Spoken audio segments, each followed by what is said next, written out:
தமிழகமெங்கும் கிளைகள் கொண்ட Annamalai institute of hotel management and hospital management படிப்பில் சேர்வதற்கான அட்மிஷன் நடைபெறுகிறது.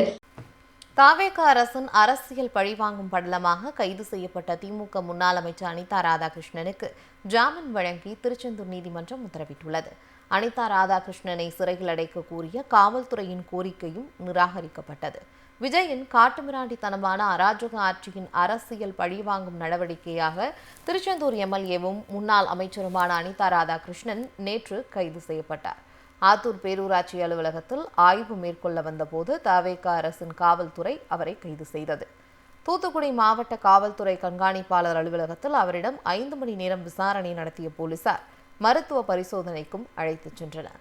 அப்போது பேசிய அனிதா ராதாகிருஷ்ணன் சட்டமன்ற உறுப்பினர் பதவியை ராஜினாமா செய்துவிட்டு தாவேகாவில் இணையுமாறு வற்புறுத்தியதாகவும் அதற்கு மறுத்ததால் தாம் கைது செய்யப்பட்டதாகவும் குற்றம் சாட்டினார். காவல்துறை அதிகாரிகள் மேலிருந்து சொல்லி நீ உடனே எம்எல்ஏ பதவியை ராஜினாமா பண்ணிட்டு தாவாக்கல சேருன்னு சொல்லி என்னை கட்டாயப்படுத்துவாங்க. நான் முடியாது. நாங்கள் எப்பவும் எங்களுடைய தலைவர் மரியாதைக்குரிய அண்ணன் தளபதி மு.க. ஸ்டாலின் என்ன நினைக்கின்றாரோ அதை தான் செய்வோம்.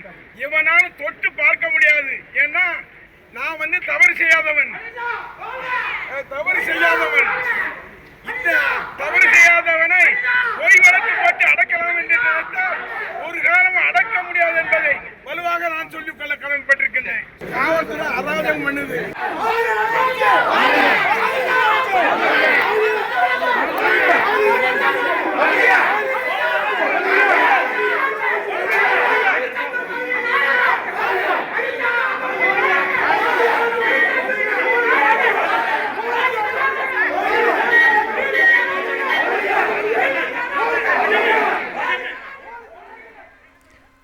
மருத்துவ பரிசோதனைக்கு பின்னர் பேசிய அனிதா ராதாகிருஷ்ணன் தாவேக ஆட்சி 6 மாதங்கள் கூட நீடிக்காது என திட்டவட்டமாக தெரிவித்தார். தாவேகாவின் குதிரை பேரம் எங்களிடம் எடுபடாது என கூறிய அவர் திமுக தலைவர் தைரியமாக இருங்கள் என தன்னிடம் கூறியதாகவும் இந்த சலசலப்புக்கெல்லாம் திமுகவினர் அஞ்சமாட்டார்கள் என்றும் தெரிவித்தார். அந்த பேரம் தான் பேசி போயிட்டாங்க. குதிரை இல்ல ஒட்டகம் பேரம் பண்ணாங்க. அந்த ஒட்டகம் நடக்காது. ஏன்னா நான் முதல் போட்டு இந்த முதலமைச்சரா நான் இல்ல.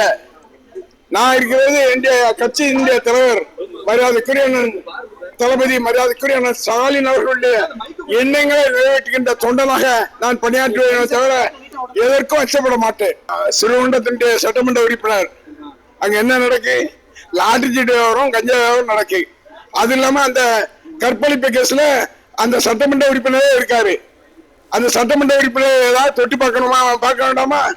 என்ன ஆட்சி நடக்கு? சும்மா ஏதாவது ஒரு ஆட்சி நடத்தணுங்கிறதுக்காக ஆட்சி நடத்துறாங்க. அந்த ஆட்சி ரொம்ப நாள் நீடிக்காது. நீண்ட அலைக்கழிப்புக்கு பின்னர் திருச்செந்தூர் நீதிமன்றத்தில் நீதிபதி சிதம்பரம் முன்னிலையில் அனிதா ராதாகிருஷ்ணன் ஆஜர்படுத்தப்பட்டார்.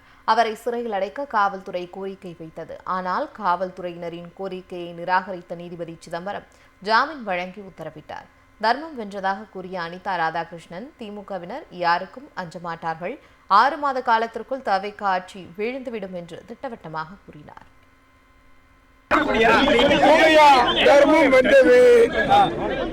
எந்த காலத்தை கொண்டும் எவருக்கும் அஞ்ச மாட்டோம். திராவிட முன்னேற்ற கழகத்தினுடைய ஆகவே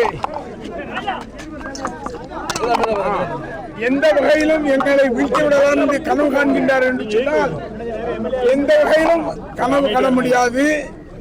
ஏறக்குறைய 6 மாத காலத்திற்குள் இந்த ஆட்சி வீழ்ந்துவிடும். தமிழகமெங்கும் கிளைகள் கொண்ட Annamalai institute of hotel management and hospital management படிப்பில் சேர்வதற்கான அட்மிஷன் நடைபெறுகிறது.